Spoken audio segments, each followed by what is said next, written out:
At some point in your healing journey, you're going to come across somebody who is emotionally unavailable.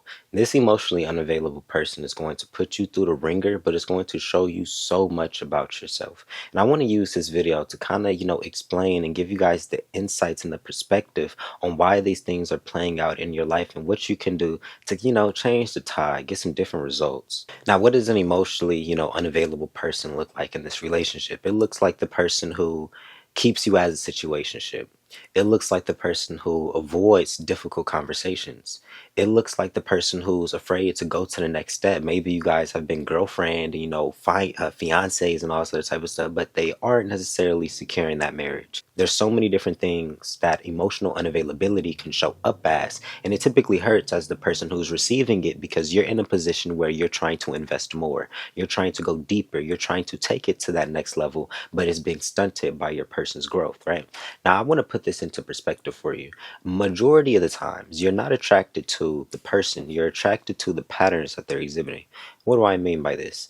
They're showing you characteristics that you are familiar with. Now, these can be things from your past, these can be your traumas, these can be, the ways that you've been ingrained to believe about love. Let's say you looked at your parents' dynamics and whatever the case may be. A lot of times when we go out into this dating scene, we're not actually basing it off of, chemistry, love, and all these other type of things. We're basing it off of the familiarity factor.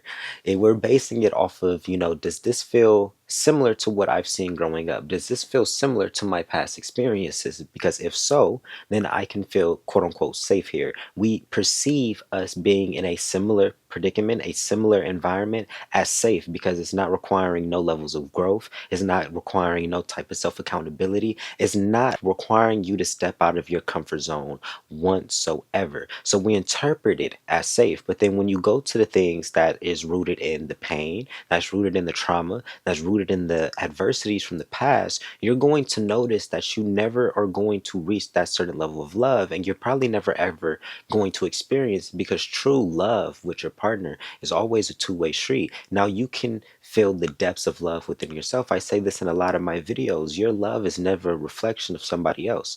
Your love is always a reflection of the depths of how deep you feel within. So it doesn't matter what the other person does, you're probably going to feel that depth within you regardless.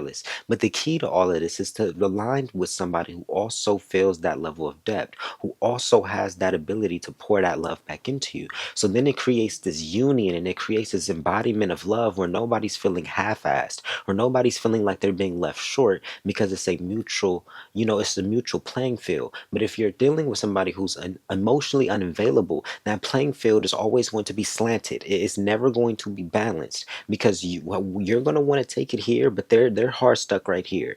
And it always takes two to tango. This is a common thing in relationships. So going forward, you can try to, bring these type of things to his attention, but I feel like it's usually better if you just acknowledge where that man is at and, bring it up, of course, address it, be a mature adult, try having the conversation. But if you see that they're hard stuck on stupid, don't be stupid with them.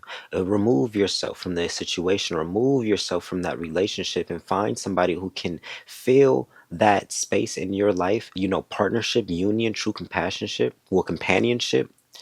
at the levels that you're asking for.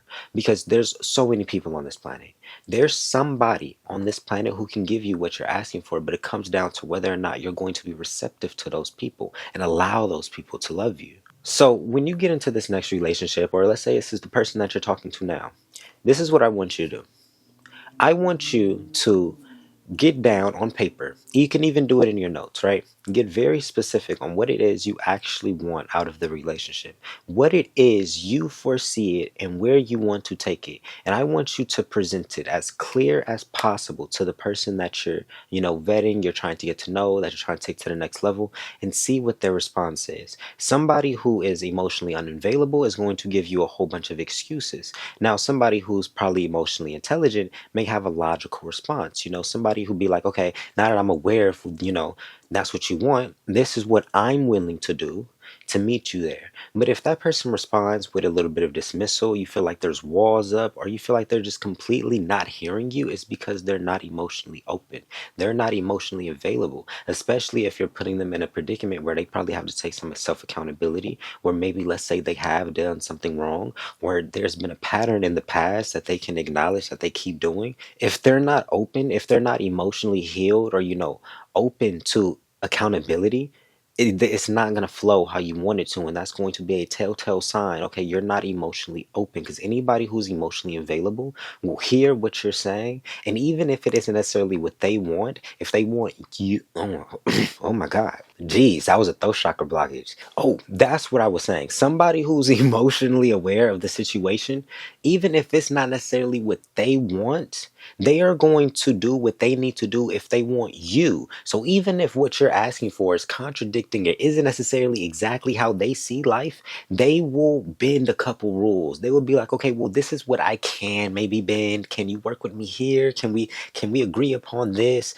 There will always be a level of agreement, or it will be a solution based perspective when you're dealing with an emotionally healed or an emotionally intelligent person. Anybody who's emotionally closed off is going to feel like you're having the same conversation with them thousands of times. Why? Because they're not open, they're not receptive to the conversation. When somebody's receptive to the emotions, when somebody's receptive to the conversations, you usually don't have to keep having the conversation with them. You usually don't have to keep having the debate with them. Why? Because it's already been addressed. If something's stalemating, if there's a stalemating energy, if there's a stagnant energy happening in the relationship, that's because somebody doesn't want to address the elephant in the room. The quicker that you can address the elephant in the room, oh my God, your whole dynamic of how you see not only yourself, your boundaries, your standards, but the relationships that you're choosing to get in. You'll take yourself out of the victim mentality, and you bring yourself a level of empowerment, which is what we're striving for. Now, of course, it's always important to go heal those old traumas, right? If you have, mommy and daddy issues, go address exactly what those are, what you saw, what you're attracted to. Address, environmental standards, because sometimes, 'cause I know, especially in Los Angeles, our environments be sculpting the ways that we be thinking, because when you're surrounded by nothing but trauma, you're typically going to become a product of your environment. You're going to start acting out in ways that's not, necessarily productive to the bigger picture. So always acknowledge, why am I attracted to certain things? Why do I like certain things? What is it within me that even put myself in this situation? Because no situation happened by itself.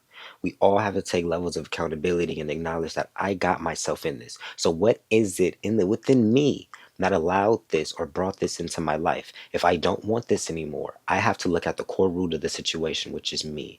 It's not the other person. So, with that being said, you guys, I love you guys. I love you guys. I love you guys. Of course, if you guys need more help, go down in the comments, ask the questions. Let me know. I post a lot of things on TikTok. I give real-time feedback. I'm going to start going live. And as you guys know, I have my books down in the description. For, my healing, just guided meditations, just message to South Central. I actually have 2 books down in there, which are so beneficial. And if you're like a real lover, if you're really on this healing journey, I really do think those pieces will really help, because it was from the heart. It was speaking from the spirit, and it was speaking directly to you guys, the ones who that went through some stuff.